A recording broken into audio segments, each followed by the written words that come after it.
Ella habla, César, ¿qué más? ¿Todo bien? Todo bien, Plito, excelente. ¿Qué andas haciendo? Pues emocionado esperando la final de la Champions, cosa que tú no puedes hacer. Ese tema no entra aquí en nuestras discusiones. Más acabar con mi salud mental. Hay cosas que Oye, afectan, pero sí, sí. ¿Cómo?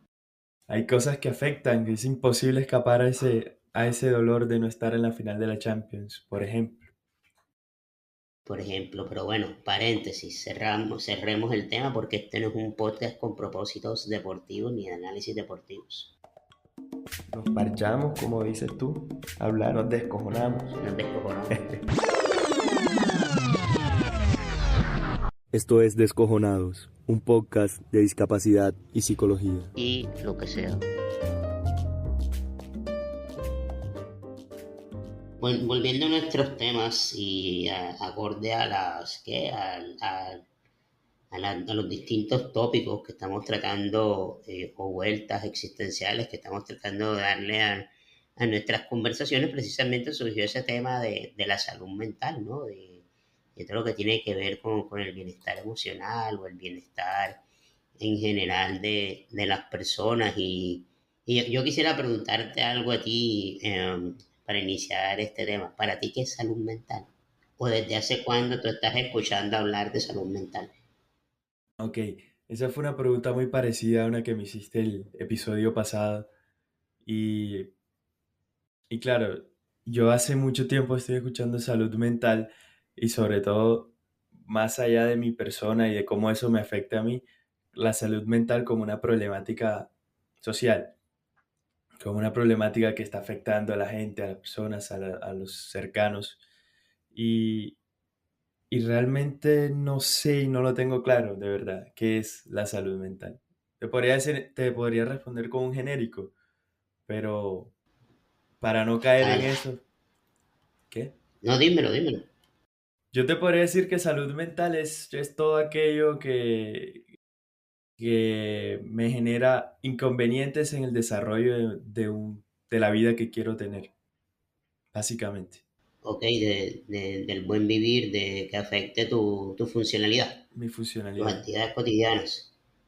Exacto. Ok, sí, bueno, me parece importante de que, y por eso dejamos el tema como abierto la vez pasada y decidimos retomarlo en el capítulo de hoy, porque, ¿sabes qué? Yo siento, bueno, como profesional eh, mm, que yo siento que la psicología, y puede que yo me equivoque, ¿no? En lo que en algún momento hablamos, tampoco es que yo sea el dueño y el adalid de todos estos temas, eh, pero yo siento que la psicología se está llenando de muchas palabras, de muchos aforismos, o sea, como conceptos sin tener un fundamento teórico claro, sin saberlo o sin saber qué es. Entonces, voy a hacer un listado de palabras que yo siento que últimamente todo el mundo está utilizando y que sin que tengan mucho contexto o saber qué es o de dónde proviene. Entonces, apego.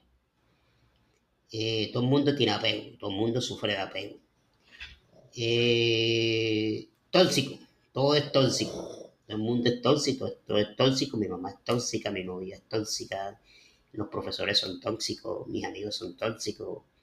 Y yo creo que entre ese también entraría el concepto de salud mental, ¿no? Que yo siento que es un concepto demasiado abstracto o genérico, como tú lo comentabas, y por eso quería que me lo definieras con tus palabras, que es salud mental, ¿no? Y mira que a mí eso me recuerda mucho a cuando yo estaba iniciando mis estudios en psicología, que estaba como en primer, segundo semestre, no me acuerdo. Yo recuerdo que tenía un conocido, un amigo, eh, tipo muy inteligente, estudiaba física en la Nacional. Ahora creo que tiene un doctorado en física cuántica y con vainas computacionales y todo eso, algo así. Yo me acuerdo que cuando yo lo conocí, él me preguntó, me hizo la siguiente pregunta, que yo la recuerdo mucho, inclusive la digo a veces en mi primer día de clase, cuando tengo algún grupo nuevo en la universidad, y te la voy a lanzar a ti. Él me dijo lo siguiente, ¿en qué se parece la física a la psicología? Wow, me coges a quemarropa. y ya lo tienen de costumbre. Eh, Exacto, la física y la psicología eh, tienen exacto. un objeto de estudio muy claro, primero, para mí. Tienen un objeto de estudio muy claro y a partir de allí no sabría más que decirte. Cualquier cosa sería mentira. Ok, ok. Bueno, yo también quedé así cuando él me lo dijo y creo que tenía como unos, yo 15, 16 años, 17 años, estaba empezando en la universidad. La verdad a mí me asustó porque pues yo para las matemáticas negado, parce. Y no me vengas con esa salsa ahora que estoy empezando apenas.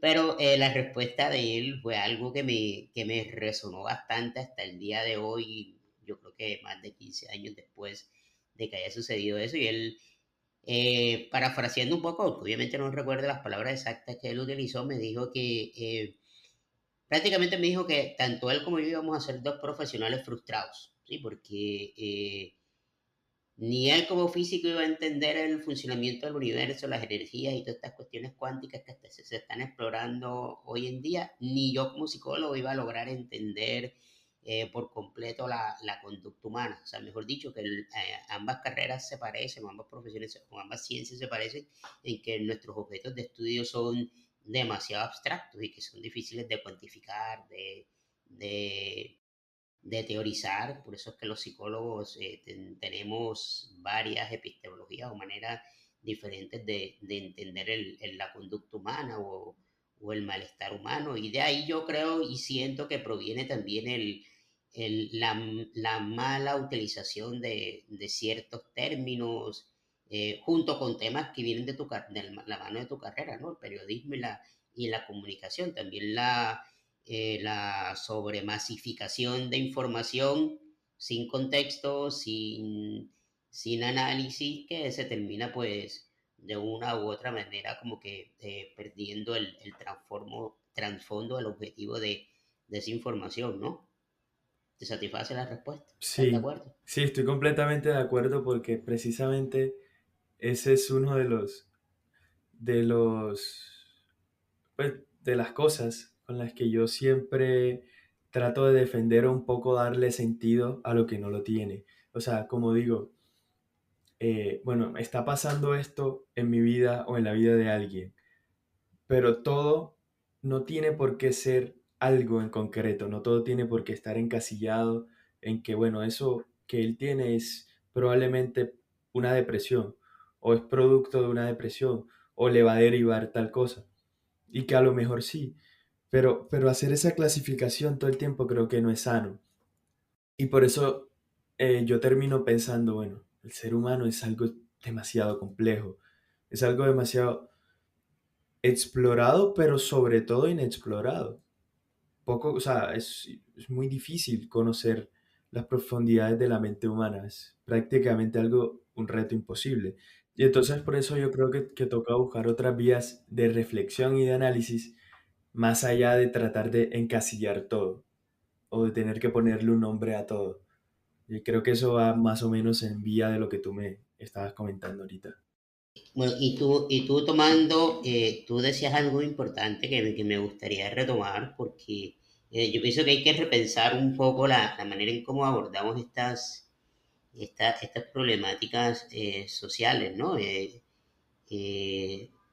todo lo que tiene que ver con la salud mental, porque yo siempre he dicho, como yo le digo a veces a mis estudiantes o a los papás de mis pacientes cuando tocamos estos temas a nivel psicológico y emocional, que pues, son tan complejos de abordar, que eso no es como una enfermedad médica, que tú te vas en una moto y tú te accidentas y te queda doliendo el brazo y tú te tomas una placa y eso fijo te dice si te fracturaste o no, o sea, no hay pierde. Aquí en Tayikistán es una fractura.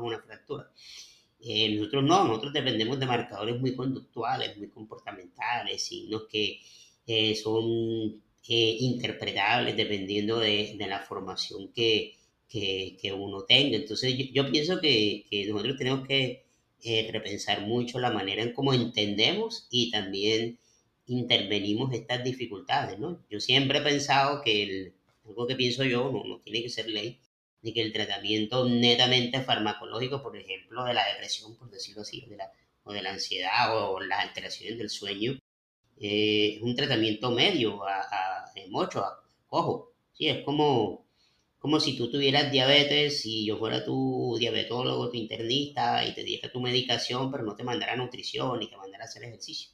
Entonces tú siguieras teniendo una vida sedentaria, desayunando todos los días arepa, huevo con pan y malta, pues obviamente a los 3 meses donde vuelvas donde vivas está peor. ¿Y qué voy a hacer yo como médico? Pues te subo la dosis de medicamento o te pongo otro medicamento. Pero es que no estoy modificando lo que está generando o causando esos marcadores biológicos que están alterados, ¿no? Yo siento que nosotros tenemos que repensar mucho eso, esa cuestión. Y por eso yo a mis estudiantes, yo les digo, y si alguien, de pronto nos escucha algún estudiante de psicología o que esté iniciando su carrera, y siempre les digo, o sea, no se crean técnicos del psiquiatra, ni de mí, ni del neuropsicólogo. No nos los manden todo al especialista, si hay cosas que pueden ser intervenidas desde psicología, a nivel de la dinámica parental, pautas de crianza, etcétera, etcétera, etcétera.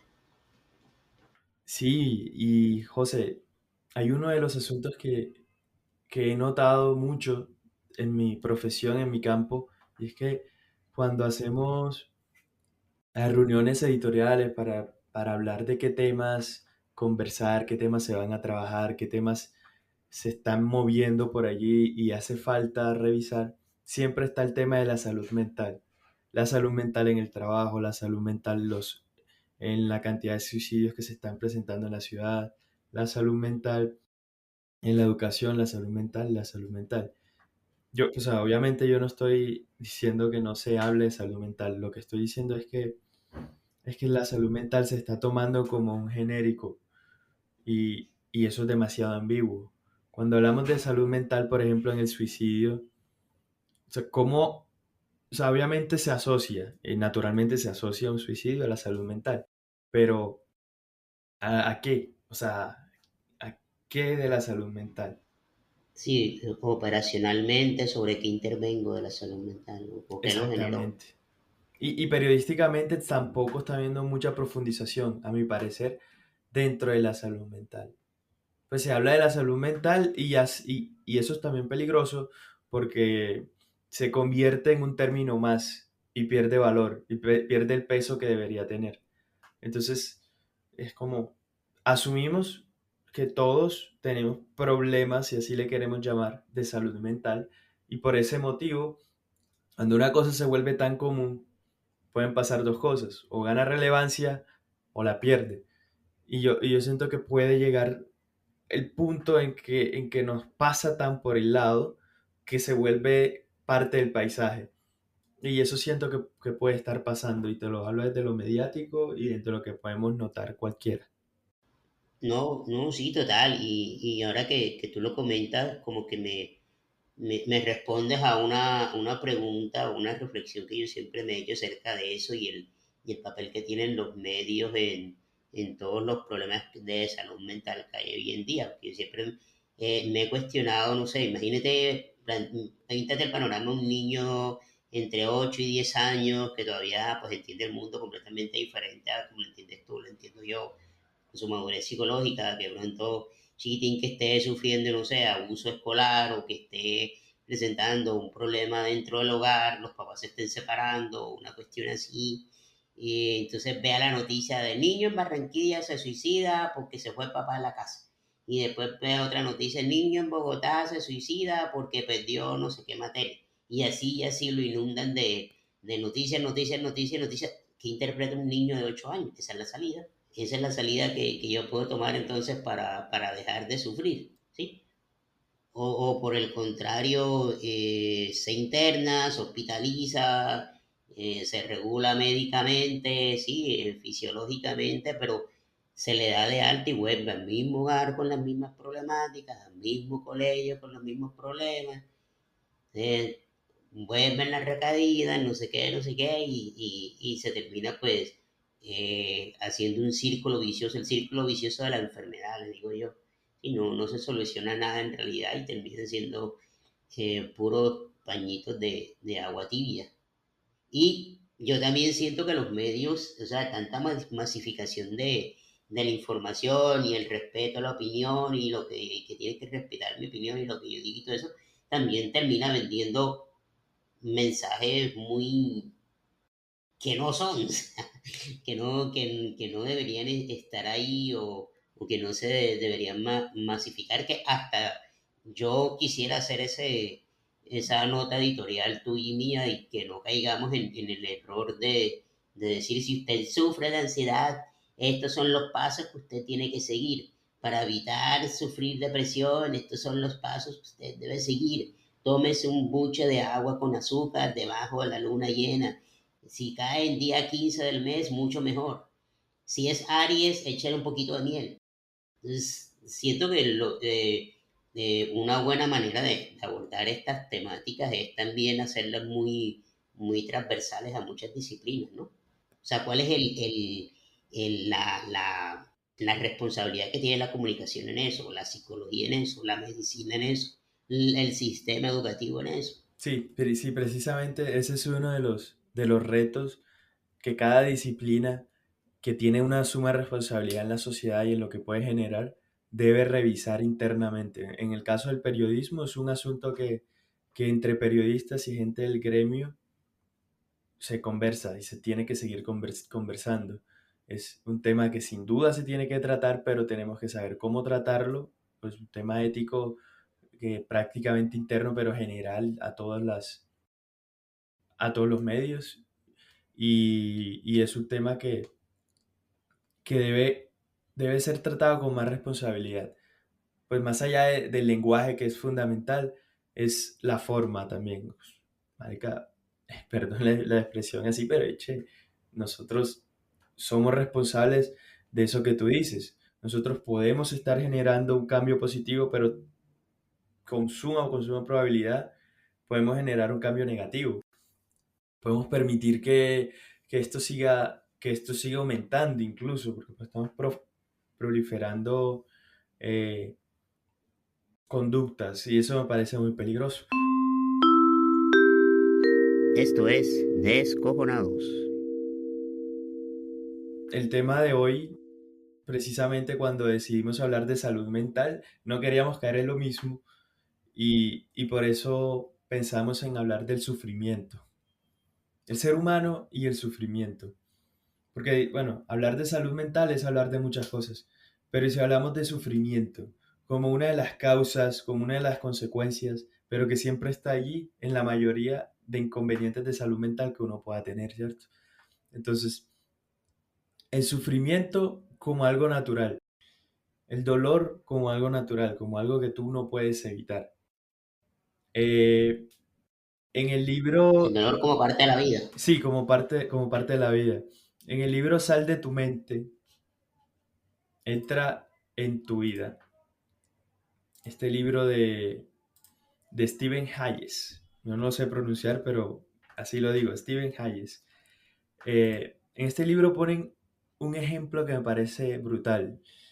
Me parece muy sencillo, pero me parece clave para entender esto y Le esto. voy a hacer un meme a tu pronunciación en inglés. No, Le no, hace no. bullying. Espero que no. Es más, yo lo puedo editar. Lo voy eh, La posverdad. que la imagen mental, es decir, el lenguaje, la imagen mental que nosotros nos hacemos de los objetos y de las cosas, es precisamente la que nos genera la ansiedad que, por ejemplo, a un animal no le genera. Es decir, si un animal, un hombre, le pega una patada, si siente dolor, eh, una vez ese animal, ese perro, por ejemplo, ve a ese hombre, huye. Le da ansiedad ver a ese hombre porque ya lo asocia con el sufrimiento. Pero en cambio, si a nosotros, seres humanos, eso nos ocurre, lo que hacemos es asociarlo con la palabra. Nos mencionan a la persona, nos muestran una imagen. Solamente con el sonido ya lo asociamos y eso explica muchas veces por qué nosotros pensamos en algo que nos avergüenza, por ejemplo, en algo que nos pone triste y de inmediato nos genera esa ansiedad o ese sufrimiento o esa emoción de tristeza. Es entonces cuando tenemos que asumir sí o sí a partir de allí que no podemos evitar el dolor. Hace parte de nosotros. Ya asumido eso, José, ¿qué crees tú que dónde está la valía? de ese asumir ese dolor? ¿Qué hay que hacer? ¿Qué se puede hacer? Ahí se tocan muchos temas, ¿no? Y la cuestión del lenguaje, que yo siento que eso sí es muy tú y mío. eh, ahí vuelven las características, ¿no? Es tal y tal y tal sentimiento se llama depresión, tal y tal sentimiento se llama ansiedad. Entonces ya viene la carga emocional y social y cultural que se le dan a ciertas emociones, que si bien obviamente sí, hay unos signos, pero no todos, no se tienen que cumplir todos, o no tiene que tener esa carga como tal, ¿sí? Como de pronto si sufrir, no sé, de depresión fuera paralizante y me fuera a paralizar la vida. Y terminamos también, pienso yo, ¿no? Sobredimensionando ciertas emociones y sí terminan teniendo una carga más allá de lo que debería ser. Pero eso que tú mencionabas a mí sí me parece importante, porque si te pones a analizar la vida o el día a día, yo pienso que desde el momento en que uno pone un pie en el piso, cuando uno se levanta, y uno está en peligro, me puedo resbalar y me puedo caer. Yo una vez tuve un paciente, a mí jamás se me olvida la historia de Ramón Briseño. Si me está escuchando por si acaso, le decíamos Ramón Risueño. Pasaba mamando ahí todo el día. La historia de Ramón fue la siguiente: o sea, él estaba en silla de ruedas, él tenía sí, tenía una paraplegia. Lo voy a mover creo que del ombligo para abajo, o del tórax para abajo. Estaba en una piscina, y como que le dolía una pierna, pero él no le paraba bola, se acostó a dormir. El día siguiente no se podía parar. La última vez que se paró.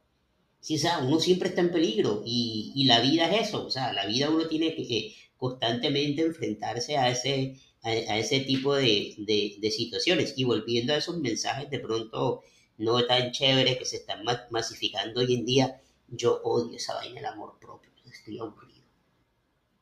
Estoy aburrido de escuchar hablar de vistes de amor propio. O sea, me pego un tiro, parce. O sea, es como si amor propio fuera solamente quererse lo bonito de uno, o el bienestar, o el sentirme bien, o cosas así. Entonces, uno lo ve en las personas jóvenes hoy en día. Tratan de evitar cualquier tipo de sensación desagradable que yo pueda sentir. Sí, yo tengo una pacientica ahorita, una chica que pues siempre ha manejado estos estados de ánimo, ansiedad, depresión, solo manejo por psiquiatría. Entonces, que viene de mucho antes por unas cuestiones escolares, y la pelada literalmente antes de hacer una exposición se toma 12 gotas de clonazepam. Si no se las toma, no expone. Prefiere no exponer, prefiere no ir. Y a mí me da risa porque ella siempre llega a consulta y me dice que hoy tengo una exposición. Y yo le pregunto, ¿vas a ir o no vas a ir? No voy a ir. Siempre, siempre. Siempre, siempre, siempre. Entonces, a mí, yo eso yo lo empecé a cuestionar cuando yo en mi adolescencia empecé a tener mis acercamientos al budismo y a estos pensamientos orientales y todo eso. Y recuerdo que en alguna conferencia escuché que, por ejemplo, en el budismo no te hablan de bienestar o de amor propio o de tranquilidad sin antes hablarte del malestar. Primero tienes que conocer el malestar. Primero tienes que aprender a convivir con las sensaciones desagradables antes de pronto experimentar lo bueno, ¿no? Sí, y justamente ahora que mencionas ese adaptar, hay algo que, bueno, si bien no es lo mismo, tiene mucho que ver y es que empezar a vivir la vida adaptándola al problema, porque hay problemas que se tienen y que eso sí no se pueden evitar porque se tienen muchas veces o no se tienen y la mayoría de veces se tienen. Por ejemplo, una, si ya tú tienes un trastorno y convives con él hace mucho tiempo, ese trastorno, cualquiera que sea, empieza a limitarte la vida, pero muchas veces empieza a limitarte la vida porque tú empiezas a adaptar esa vida a ese límite que ya En tienes. función a Entonces eso. exacto, empiezas a dejar de vivir ciertas cosas por miedo a, y que es natural, claro, pero lo importante es que esa persona que podemos ser todos, o podemos ser la mayoría, diría, cualquier limitación que podamos tener es mejor no verla como tal, en la medida de lo posible, claro está, pues es lo que tú decías, o sea, no todo es posible, todo lo que Sí, yo quiera exacto, hacer. no, no todo va a ser posible, ¿no? Que ese es otro mensaje que también se está dando mal, ¿no? Si tú te lo planteas y te lo propones todo, lo vas a conseguir. No, no, no es así. José, nosotros hablamos de eso en uno de los primeros episodios. Yo recuerdo que cuando a mí me pasó lo de la rodilla, no fue solamente la limitación física, fue una limitación mental, fue un dolor producido a partir del dolor. Y es el dolor que se le reconoce como ese dolor de ausencia, como ese dolor de ya no puedo bailar, pero sí puedo. Y puedo bailar un par de canciones, pero como ya no puedo bailar 10 a lo mejor como bailaba antes, Que no eso, puedes eso me perrear, produce dolor. que no puedes Eso, perrear hasta el eso. piso. Pero ese dolor que no tenías. O sea, más allá del dolor físico que eso te puede generar, es el dolor de por qué no puedo hacer esto o por qué no puedo practicar un deporte. Claro, y es un dolor que te está generando producto del hecho de empezar a extrañar en vez de empezar a, ahí sí, empezar a valorar otras cosas, a valorar otras formas. Y, y es algo muy común y estamos hablando de un dolor físico, pero puede ser un dolor psíquico, puede ser un dolor de cualquier tipo. No, sí, total. Y mira que ahora que tú lo mencionas, a mí me pasó algo muy curioso. Y ahora que tú lo mencionas, también fue como un análisis, una introspección que hice para mi propia vida hace rato, cuando a mí me tocó vivir mi primer día sin carro en Bogotá. Ese era el día que yo más odiaba en el año. Y si allá por si el tráfico de Bogotá es horroroso, imagínate si el día sin carro, los Uber 50.000 barras para 3 cuadras, una vaina absurda. Mi primer día sin carro en Bogotá, pues yo obviamente yo no estaba preparado, porque nunca lo había vivido pues, trabajando. Y total, como para resumirte el cuento, yo ese día terminé llegando como a mi casa como a las 10 de la noche. Y fue literalmente me le paré un taxi así, estilo película apocalíptica en el capó, y llévame a mi casa, yo te pago lo que tú quieras. Iba con una pasajera y la vieja como que asustada dijo, sí, monta, lo llevo.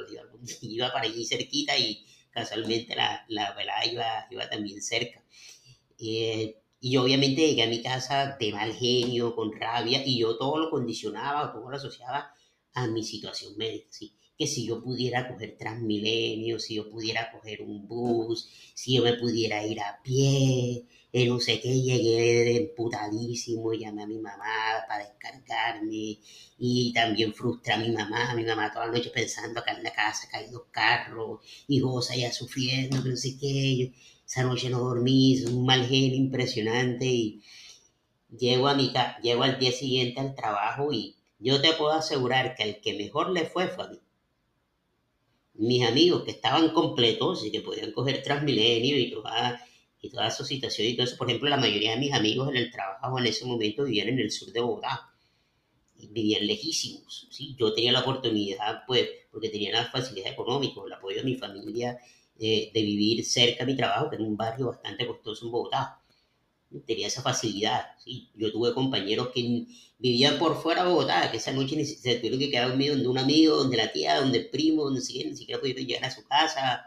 Y, o sea, todo el mundo hablando unos panoramas, una vaina que yo decía, no jodas, José, o sea, tras de gordo y che con papera, o sea, te estás haciendo un lío donde en realidad no lo hay, no es solamente porque tú tengas X o Y condición, ¿sí? Y uno tiende mucho a eso, lastimosamente el ser humano tiende mucho a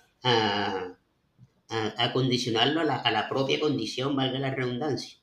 Exactamente, es justo eso, es asumir que es algo natural, pero el hecho de que sea algo natural no quiere decir que sea algo que no se pueda transformar un poco.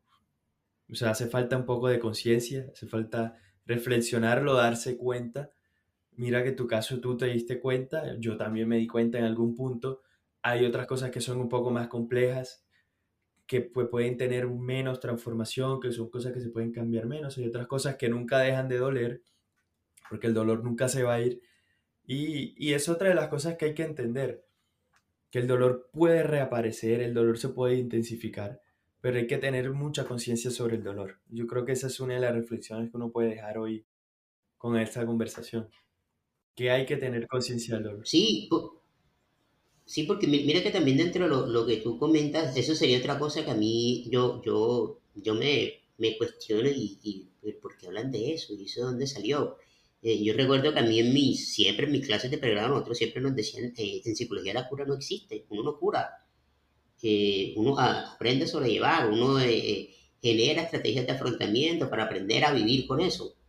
Eh, y constantemente uno escucha discursos de aprende a dominar tu vida, aprende a dominar tus emociones, es que tienes que soltar, perdona a tu niño interior, sí, es que a ti te falta soltar, pero ¿por qué? Y yo siento bueno, si yo me atreviera a lanzarme a dar una recomendación a las personas que me escuchen hoy en día, es esa, es aprender a vivir con eso. Obviamente hay excepciones, pero cómo yo aprendo a convivir con esa situación dolorosa en la cual me ha tocado vivir o me tocó pasar, cómo yo aprendo a convivir con el fallecimiento de un familiar, cómo yo aprendo a convivir con una ruptura amorosa que no me esperaba, con una condición médica que me apareció de repente, por ejemplo en el caso de tu rodilla, o en el caso cuando yo perdí mi ojo, por ejemplo, que era algo que no estaba en mis planes. Muy, muy valioso eso que dices, José. ¿Algo más? Something else. Se puso bilingüe esta vuelta.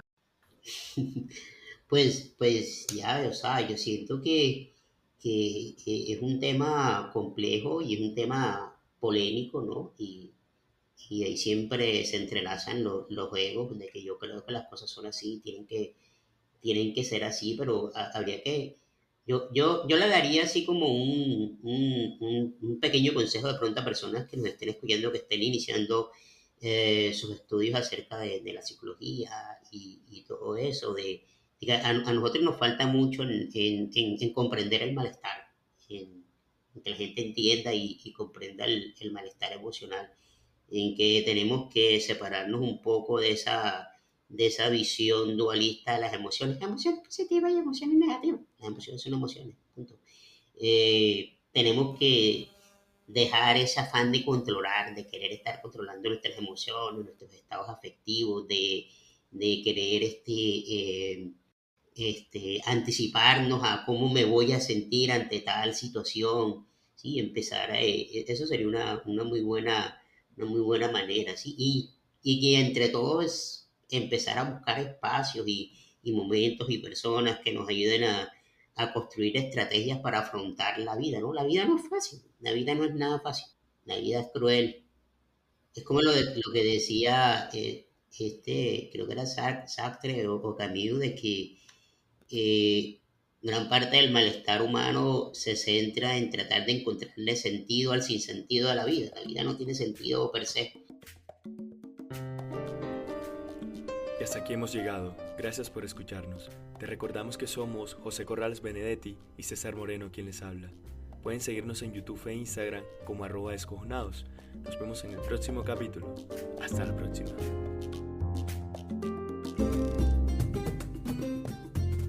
Entonces, desde el espacio de la psicología y de la discapacidad, de la inclusión, nos despedimos y los esperamos para el próximo capítulo.